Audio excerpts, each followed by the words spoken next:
ನಮಸ್ಕಾರ ಸ್ನೇಹಿತರೆ.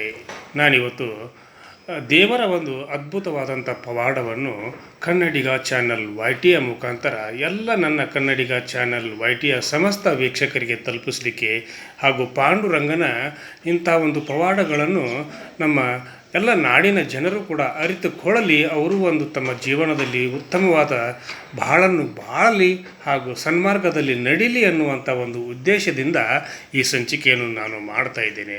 ಯಾಕಂದರೆ ಇದು ನಿಜಕ್ಕೂ ಕೂಡ ಅದ್ಭುತವಾದ ಪವಾಡ.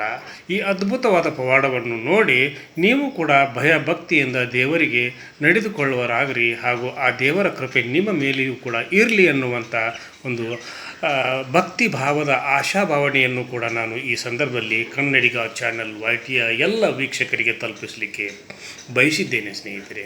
ಯಾಕಂದರೆ ಈ ಒಂದು ಘಟನೆ ನಡೆದಿರ್ತಕ್ಕಂಥದ್ದು ಅತಿ ವಿಚಿತ್ರವಾದ ಘಟನೆ ಹಾಗೂ ಈ ಘಟನೆಯನ್ನು ನೋಡಿರ್ತಕ್ಕಂಥ ಪ್ರತಿಯೊಬ್ಬರು ಕೂಡ ಕೊನೆಗೆ ಕಮೆಂಟ್ ಮುಖಾಂತರ ಜೈ ಪಾಂಡುರಂಗ ವಿಠಲ ಅನ್ನುವಂಥ ಒಂದು ಸಂದೇಶವನ್ನು ನನಗೆ ಕಮೆಂಟ್ ಮುಖಾಂತರ ನೀವು ತಲುಪಿಸ್ರಿ.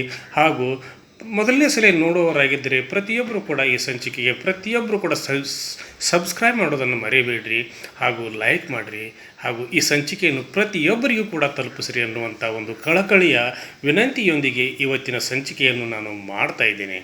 ಅದು ಕೂಡ ಮಹಾರಾಷ್ಟ್ರದ ಸಾತಾರ್ ಜಿಲ್ಲೆಯಲ್ಲಿ ನಡೆದಿರ್ತಕ್ಕಂಥ ದಹಿವಾಡಿಯಲ್ಲಿ ನಡೆದಿರ್ತಕ್ಕಂಥ ಈ ಒಂದು ರೋಚಕ ಹಾಗೂ ಪಾಂಡುರಂಗನ ಪವಾಡದ ಒಂದು ಸಂಚಿಕೆ. ನಿಜಕ್ಕೂ ಕೂಡ ಎಲ್ಲರೂ ಕೂಡ ಈ ಸಂಚಿಕೆಯನ್ನು ಸ್ಕಿಪ್ಟ್ ಮಾಡದೆ ನೀವು ನೋಡ್ರಿ. ನಿಮಗೆ ಆ ದೇವರ ಅನುಗ್ರಹ ಯಾವ ರೀತಿ ಆಗುತ್ತತಿ, ಜೊತೆಗೆ ಪವಾಡಗಳು ಕೂಡ ಯಾವ ರೀತಿಯ ಸದೃಶ ರೂಪದಲ್ಲಿ ನಡೀತಾವೆ ಅನ್ನೋದಕ್ಕೆ ಕೂಡ ಈ ಘಟನೆಯು ಈ ಸಂಚಿಕೆಯು ಸಾಕ್ಷಿ ಅನ್ನುವಂಥ ಒಂದು ಭಾವನೆಯನ್ನು ಕೂಡ ನಾನು ವ್ಯಕ್ತಪಡಿಸ್ತಾ ಇದ್ದೇನೆ. ನಿಜಕ್ಕೂ ಕೂಡ ಮಹಿವಾಡಿಯಲ್ಲಿ ಪಾಂಡುರಂಗ ವಿಠಲನ ಒಂದು ದೇವಸ್ಥಾನವಿದೆ. ಆ ದೇವಸ್ಥಾನದಲ್ಲಿ ನಡೆದಿರ್ತಕ್ಕಂಥ ಈ ಘಟನೆ ಆವಾಗ ಕೊರೋನಾ ಸಮಯದಲ್ಲಿ ಎಲ್ಲರೂ ಕೂಡ ವರ್ಕ್ ಫ್ರಮ್ ಹೋಮ್ ಅನ್ನುವಂಥ ಒಂದು ವಿಷಯವಾಗಿ ಎಲ್ಲರೂ ತಮ್ಮ ತಮ್ಮ ಮನೆಗಳಲ್ಲಿಯೇ ಕೆಲಸ ಕಾರ್ಯಗಳನ್ನು ನಿರ್ವಹಿಸ್ತಿರ್ತಾರೆ. ಹಾಗಾದಾಗ ಕಾಕರರಿಗೆ ಕಳವು ಮಾಡಲಿಕ್ಕೆ ಯಾವುದೇ ಒಂದು ಸಂದರ್ಭ ಒದಗಿ ಬರೋದಿಲ್ಲ. ಆ ಒಂದು ಪರಿಸ್ಥಿತಿಯಲ್ಲಿ ಅವರು ಕೂಡ ವಿಚಾರ ಮಾಡ್ತಾರೆ, ಹೀಗಾದರೆ ನಾವು ಯಾವ ರೀತಿ ಬದುಕಬೇಕು ಹಾಗೂ ನಮ್ಮ ಜೀವನ ಯಾವ ರೀತಿ ನಡೆಸಬೇಕು ಅನ್ನುವಂಥ ಒಂದು ಪ್ರಶ್ನೆಗೆ ಬಂದಾಗ ಯಾವತ್ತೂ ಕೂಡ ಅವರು ಮನೆಗಳನ್ನು ದೋಚಿ ಅವರು ತಮ್ಮ ಒಂದು ಕೈಚಳಕದಿಂದ ದೋಚಿದಂತಹ ಹಣವನ್ನು ಅಥವಾ ಆಭರಣಗಳನ್ನು ಅವರು ಮಾರಾಟ ಮಾಡಿ ಬಂದಂಥ ಹಣದಿಂದ ಅವರು ಜೀವನ ಮಾಡ್ತಾಯಿದ್ರು. ಜಾವೇದ್ ಅನ್ನುವಂಥವರು ಅಂಥ ಜಾವೇದ ಸುಮಾರು 4 ಜನರು ಕೂಡಿಕೊಂಡು ನಾವು ಈ ರೀತಿ ಕೊರೋನಾ ಸಮಯದಲ್ಲಿ ನಮಗೆ ಎಷ್ಟು ತೊಂದರೆಗೆ ಆಗ್ತಾಯಿದೆ, ಹೀಗಿರುವಾಗ ನಾವು ಕಳ್ಳತನ ಮಾಡಲಿಕ್ಕೆ ನಮಗೆ ಆಗ್ತಾಯಿಲ್ಲ ಅನ್ನುವಂಥ ಒಂದು ಕೊರಗು ಅವರಲ್ಲಿ ಇತ್ತು. ಹಾಗಾದಾಗ ಅವರ ಮನಸ್ಸಿನಲ್ಲಿ ಒಂದು ಪ್ರಶ್ನೆ ಮೂಡ್ತೈತಿ. ಅದಕ್ಕೆ ಉತ್ತರವನ್ನು ಕೂಡ ಅವರು ಕಂಡುಕೊಳ್ತಾರೆ. ಇಲ್ಲ, ನಾವು ಮನೆಗಳಿಗೆ ಹೋಗಿ ದೋಚಲಿಕ್ಕೆ ಹಾಗೂ ಕಳ್ಳತನ ಮಾಡಲಿಕ್ಕೆ ನಮಗೆ ಈಗ ಕೊರೋನಾ ಸಮಯದಲ್ಲಿ ಸಾಧ್ಯ ಆಗ್ತಾ ಇಲ್ಲ. ಈ ಸಂದರ್ಭದಲ್ಲಿ ನಾವು ದೇವಸ್ಥಾನಗಳಿಗೆ ಹೋಗಿ ಆ ದೇವಸ್ಥಾನಗಳಲ್ಲಿ ಇರ್ತಕ್ಕಂಥ ಮೂರ್ತಿಯನ್ನೇ ಕಳುವು ಮಾಡಿ ಅದನ್ನು ನಾವು ಮಾರಾಟ ಮಾಡಿದರೆ ಹೇಗಿರ್ತೈತಿ ಅನ್ನುವಂಥ ಪ್ರಶ್ನೆಗಳನ್ನು ಹಾಕಿಕೊಂಡಾಗ ಅದು ಕೂಡ ಒಳ್ಳೆಯ ಪ್ರಶ್ನೆ ಅಂತೇಳಿ ಅವರು ವಿಚಾರ ಮಾಡ್ತಾರೆ 4 ಜನ. ಆ ಒಂದು ದಿವಸ ರಾತ್ರಿ ಅವರು ಪಾಂಡುರಂಗ ವಿಠಲನ ಮಂದಿರಕ್ಕೆ ಹೋಗ್ತಾರೆ. ದಹಿವಾಡಿಯಲ್ಲಿ ನಿರ್ಮಾಣ ಮಾಡಿರ್ತಕ್ಕಂಥ ಪಾಂಡುರಂಗನ ವಿಠಲನ ದೇವಸ್ಥಾನಕ್ಕೆ ಹೋಗ್ತಾರೆ. ದೇವಸ್ಥಾನದ ಕಮಿಟಿಯವರು ಒಬ್ಬರು ಸಾಕಷ್ಟು ಅಪಾರ ಪ್ರಮಾಣದ ಒಡವೆಗಳನ್ನು ಮಾಡಿಸಿ ದೇವರಿಗೆ ಅರ್ಪಣೆ ಮಾಡಿರ್ತಾರೆ. ಆ ಅರ್ಪಣೆ ಪ್ರತಿನಿತ್ಯ ಅದನ್ನು ತೆಗೆದು ಹಾಕೋದು ಮಾಡೋದ್ರಿಂದ ಅದಕ್ಕೆ ಸ್ವಲ್ಪ ಏನಾದರೂ ಆಗ್ಬೋದು ಅನ್ನುವಂಥ ಉದ್ದೇಶದಿಂದ ಪೂರ್ತಿ ಅವರು ಕೊಟ್ಟಿರ್ತಕ್ಕಂಥ ಕಿರೀಟ ಹಾಗೂ ಸರವನ್ನು, ಚಿನ್ನದ ಸರವನ್ನು ದೇವರಿಗೇ ಅಂಟಿಸಿ ಬಿಡ್ರಿ ಅನ್ನುವಂಥ ಒಂದು ಸಲಹೆಯನ್ನು ನೀಡಿದಾಗ ಅಲ್ಲಿ ಇರ್ತಕ್ಕಂಥ ವ್ಯವಸ್ಥಾಪಕರು ಆ ಒಂದು ಬಂಗಾರದ ಆಭರಣಗಳನ್ನು ಪಾಂಡುರಂಗನ ಮೈಗೆ ಅಂದರೆ ಮೂರ್ತಿಗೆ ಅವರು ಅಂಟಿಸಿಬಿಡ್ತಾರೆ. ಯಾಕಂದರೆ ಅದನ್ನು ಅಂಟಿಸೋದ್ರಿಂದ ಪ್ರತಿನಿತ್ಯ ತೆಗೆಯೋದು ಹಾಕೋದು ಕಡಿಮೆ ಆಗ್ತೈತಿ ಹಾಗೂ ಆಭರಣಗಳಿಗೆ ಹಾಗೂ ಮೂರ್ತಿಗೆ ಏನೂ ಆಗೋದಿಲ್ಲ ಅನ್ನುವಂಥ ಒಂದು ಉದ್ದೇಶದಿಂದ ಅದನ್ನು ಆ ರೀತಿ ಮಾಡಿರ್ತಾರೆ. ಹೀಗಿರಬೇಕಾದ್ರೆ ಆ ಒಂದು ಸಮಯದಲ್ಲಿ ಕಳ್ಳರು ಅಲ್ಲಿ ಹೋಗಿ ಹುಂಡಿಯನ್ನು ಕೂಡ ನೋಡೋದಿಲ್ಲ. ಅವರಿಗೆ ಈ ವಿಚಾರ ಗೊತ್ತಿರ್ತೈತಿ. ಯಾಕಂದರೆ ಲಕ್ಷಾಂತರ ರೂಪಾಯಿ ಮೌಲ್ಯದ ಆಭರಣಗಳನ್ನು ಪಾಂಡುರಂಗ ವಿಠ್ಠಲನ ಮೂರ್ತಿಗೆ ಅವರು ಹಾಕಿದ್ದಾರೆ. ಅದನ್ನೇ ನಾವು ಕಳ್ಳತನ ಮಾಡಿದರೆ ಹೇಗೆ ಅನ್ನುವಂಥ ಒಂದು ಉದ್ದೇಶದಿಂದ ಒಂದು ರಾತ್ರಿ ಆ ದೇವಸ್ಥಾನದ ಮೂರ್ತಿ ಹತ್ತಿರ ಹೋಗ್ತಾರೆ. ಹೋಗಿ ಅವರು ಅಲ್ಲಿ ಇರ್ತಕ್ಕಂಥ ಹುಂಡಿಯನ್ನು ಮುಟ್ಟೋದಿಲ್ಲ, ಅಲ್ಲಿ ಇರ್ತಕ್ಕಂಥ ಯಾವುದೇ ವಸ್ತುಗಳನ್ನು ಕೂಡ ಅವರು ಮುಟ್ಟೋದಿಲ್ಲ. ನೇರವಾಗಿ ಪಾಂಡುರಂಗ ವಿಠ್ಠಲನ ಮೂರ್ತಿಯನ್ನೇ ಕದ್ಕೊಂಡು ಬರ್ತಾರೆ.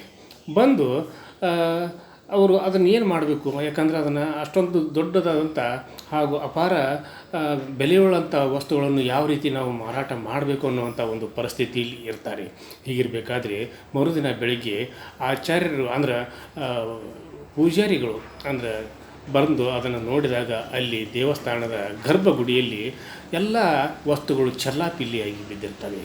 ಹೀಗೆ ಚೆಲ್ಲಾಪಿಲ್ಲಿಯಾಗಿ ಬಿದ್ದಂಥ ವಸ್ತುಗಳನ್ನು ನೋಡಿ ಅವರು ಹೌ ಹಾರ್ತಾರೆ. ಹಾಗೂ ಆಡಳಿತ ಮಂಡಳಿಯ ಮುಖ್ಯಸ್ಥರಿಗೂ ಕೂಡ ತಿಳಿಸ್ತಾರೆ. ಅವರು ಪೊಲೀಸ್ ಕಂಪ್ಲೇಂಟನ್ನು ಕೊಡ್ತಾರೆ. ಪೊಲೀಸ್ ಕಂಪ್ಲೇಂಟನ್ನು ಕೊಟ್ಟು ಪೊಲೀಸರು ಬಂದು ನೋಡಿದಾಗ ಅಲ್ಲಿ ಯಾವುದೇ ತರಹದ ಸುಳಿವು ಕೂಡ ಸಿಗದೇ ಇರತಕ್ಕಂಥ ಪರಿಸ್ಥಿತಿ ಇರ್ತೈತಿ. ಅಲ್ಲಿ ಇರ್ತಕ್ಕಂಥ ಅಪಾರವಾದಂಥ ಆಭರಣಗಳನ್ನು ಹೊದ್ದಿರ್ತಕ್ಕಂಥ ಮೂರ್ತಿಯನ್ನೇ ಕಳವು ಮಾಡಿದ್ದಾರೆ. ಅದು ಅವರಿಗೆ ಕಂಡು ಬರ್ತೈತಿ. ಹೀಗಿರಬೇಕಾದ್ರೆ ಆವಾಗ ಸುಶೀಲ್ ಶಿಂದೆ ಅನ್ನುವಂಥವರು ಸತಾರ ಜಿಲ್ಲೆಯ ಎಸ್ ಪಿ ಆಗಿರ್ತಾರೆ. ಸತಾರ ಜಿಲ್ಲೆಯ ಎಸ್ ಪಿ ಆಗಿರ್ತಾರೆ. ಅವರು 2 ದಿನಗಳ ತರುವಾಯ ವಿಚಾರಣೆಯನ್ನು ಹಾಗೂ ಶ್ವಾನಗಳನ್ನು ಬಿಟ್ಟರೂ ಕೂಡ ಆ ಕಳ್ಳಕಾಕರರು ಅವರಿಗೆ ಸಿಗೋದಿಲ್ಲ. ಕಳವು ಮಾಡಿಕೊಂಡು ಹೋಗಿರತಕ್ಕಂಥ ಮೂರ್ತಿಯೂ ಕೂಡ ಸಿಗೋದಿಲ್ಲ.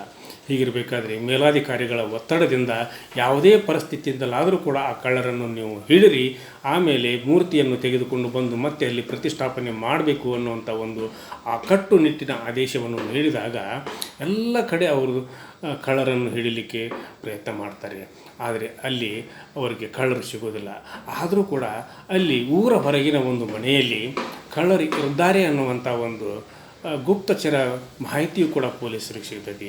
ಅದನ್ನು ನಾಳೆ ಬೆಳಗ್ಗೆ ಹೋಗಿ ಅವರನ್ನು ನಾವು ಅರೆಸ್ಟ್ ಮಾಡಿದರಾಯಿತು ಅನ್ನುವಂಥ ಒಂದು ಪ್ಲ್ಯಾನನ್ನು ಹಾಕ್ಕೊಂಡಿರ್ತಾರೆ.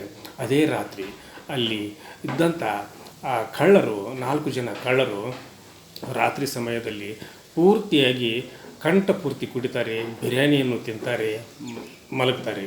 ಯಾಕಂದರೆ ಬೆಳಗ್ಗೆ ಎದ್ದು ಮುಂಬೈಗೆ ಹೋಗಿ ಅದನ್ನು ಮೂರ್ತಿಯನ್ನು ಮಾರಿದ್ರಾಯಿತು. ಅಲ್ಲಿ ಬರ್ತಿರ್ತಕ್ಕಂಥ ಅಪಾರವಾದ ಸಂಪತ್ತನ್ನು ಹಾಗೂ ಹಣವನ್ನು ನಾವು ಪಡೆದುಕೊಂಡು ಮುಂದಿನ ಜೀವನವನ್ನು ನಾವು ಸರಳವಾಗಿ ಸಾಗಿಸಿದರಾಯಿತು, ಸಂತೋಷದಿಂದ ಸಾಗಿಸಿದರಾಯಿತು ಅನ್ನುವಂಥ ಭಾವನೆಯಲ್ಲಿ ಇದ್ದಾಗ ಅದೇ ರಾತ್ರಿ ಆ ಪೂರ್ತಿ ಗಟ್ಟಿಮುಟ್ಟಾದ ಹಾಗೂ ಸುಸಜ್ಜಿತವಾದಂಥ ಗಟ್ಟಿಮುಟ್ಟಾದ ಮನೆ ಏಕದಮ್ ಬಿದ್ದು ಬಿಡ್ತೈತಿ. 3 ಜನ ಸತ್ತು ಹೋಗ್ಬಿಡ್ತಾರೆ ಕಳ್ಳರು ಹೋದಾಗ ಅಲ್ಲಿ ಪೊಲೀಸರು ಬೆಳಗ್ಗೆ ಬಂದು ನೋಡ್ತಾರೆ, ಕಟ್ಟಡವೇ ಬಿದ್ದೈತಿ. ಯಾಕಂದರೆ ಅಪಾರ ಜನರು ಕೂಡ ಅಲ್ಲಿ ಸೇರುತ್ತಾರೆ. ಆ ಕಳ್ಳರು ಅಲ್ಲಿ ಮಣ್ಣನ್ನು ಅಗೆದಾಗ 3 ಜನ ಕಳ್ಳರು ಸತ್ತಿರ್ತಾರೆ. ಹಾಗೆ ಜಾವೇದ್ ಅನ್ನುವಂಥ ಒಬ್ಬ ಕಳ್ಳ ಇನ್ನು ಸ್ವಲ್ಪ ಉಸಿರಾಟ ಮಾಡ್ತಿರ್ತಾನೆ. ಅವನನ್ನು ಆಸ್ಪತ್ರೆಗೆ ಕರೆದುಕೊಂಡು ಹೋಗುವ ಸಮಯದಲ್ಲಿ ಆಂಬ್ಯುಲೆನ್ಸ್ನಲ್ಲಿ ಅವನು ಪೊಲೀಸರಿಗೆ ನಡೆದಿರ್ತಕ್ಕಂಥ ವೃತ್ತಾಂತವನ್ನು ಹೇಳ್ತಾನೆ. ಆಮೇಲೆ ಆಸ್ಪತ್ರೆ ತಲುಪೋದ್ರಷ್ಟರಲ್ಲಿಯೇ ಅವನು ಕೂಡ ತೀರ್ಕೊಂಡು ಬಿಡ್ತಾನೆ. ನೋಡಿ, ದೇವರು ಯಾವುದೇ ರೂಪದಲ್ಲಿ ಬಂದು ಶಿಕ್ಷೆಯನ್ನು ಕೊಡ್ಬೋದು, ಅನುಗ್ರಹವನ್ನು ಮಾಡ್ಬೋದು ಅನ್ನೋದಕ್ಕೆ ಇದೇ ಸಾಕ್ಷಿ. ಯಾಕಂದರೆ ದೇವರನ್ನೇ ಬಿಡದೇ ಇರತಕ್ಕಂಥ ಈ ಸಂದರ್ಭದಲ್ಲಿ, ಈ ಪರಿಸ್ಥಿತಿಯಲ್ಲಿ, ಈ ದುನಿಯಾದಲ್ಲಿ ಮನುಷ್ಯರನ್ನು ಜನರು ಬಿಡ್ತಾರೆಯೇ ಅನ್ನುವಂಥ ಪ್ರಶ್ನೆಗಳು ಕೂಡ ಉದ್ಭವಿಸೋದರಲ್ಲಿ ಸಂದೇಹವಿಲ್ಲ. ಹೀಗಿರಬೇಕಾದರೆ ನಾವು ದೇವರಿಗೆ ಹಾಗೂ ತಂದೆ ತಾಯಿಗಳಿಗೆ, ಹಿರಿಯರಿಗೆ ಗೌರವವನ್ನು ಕೊಡಬೇಕು, ದೊಡ್ಡವರಿಗೆ ಗೌರವವನ್ನು ಕೊಡಬೇಕು, ಅವರು ಹೇಳಿದಂಥ ಮಾತನ್ನು ಕೇಳಬೇಕು.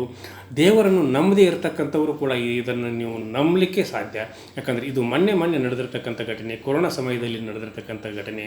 ಇದನ್ನು ನೀವು ಪ್ರತಿಯೊಬ್ಬರಿಗೂ ಕೂಡ ನೀವು ಈ ಸಂಚಿಕೆಯನ್ನು ತಲುಪಿಸ್ರಿ. ಜೊತೆಗೆ ಸಮಾಜದಲ್ಲಿ ಸತ್ಪ್ರಜೆಗಳಾಗಿ ಉತ್ತಮ ಜೀವನವನ್ನು ನಡೆಸುವಂತೆ ಪ್ರತಿಯೊಬ್ಬರು ಕೂಡ ನಾವು ಈ ಘಟನೆಯಿಂದ ಪ್ರೇರೇಪಣೆಗೊಳ್ಳಬೇಕು. ಹಾಗೂ ಯಾವುದೇ ಕಾರಣಕ್ಕೂ ದೇವರ ಹಣವನ್ನು ಹಾಗೂ ಬೇರೆಯವರ ಆಭರಣ ಹಣಗಳನ್ನು ನಾವು ಯಾವತ್ತೂ ಕೂಡ ಅದನ್ನು ಕೈವಶ ಮಾಡ್ಕೊಳ್ಳಲಿಕ್ಕೆ ಹೋಗಬಾರ್ದು. ಮತ್ತೊಬ್ಬರ ಹಂಗಿನಲ್ಲಿ ಬಿದ್ದಂತಾಗ್ತೈತಿ, ದೇವರಿಗೂ ಕೂಡ ಅದು ಬೆಚ್ಚೋದಿಲ್ಲ ಅನ್ನುವಂಥ ಸಾಂದರ್ಭಿಕವಾದ ಸಂದೇಶದೊಂದಿಗೆ ದೇವರು ಇದ್ದಾನೆ ಅನ್ನುವಂಥ ಒಂದು ಸತ್ಯವಾದ ಸಂದೇಶವನ್ನು ಈ ಸಂದರ್ಭದಲ್ಲಿ ಹೇಳ್ತಾ ಇವತ್ತಿನ ಸಂಚಿಕೆಯನ್ನು ಇಲ್ಲಿಗೆ ಮುಗಿಸಿ ನಾಳಿನ ಸಂಚಿಕೆಯೊಂದಿಗೆ ತಮ್ಮ ಜೊತೆಗೆ ಹಾಜರಾಗ್ತೀನಿ. ಅಲ್ಲಿವರೆಗೂ ನನ್ನ ನಮಸ್ಕಾರ.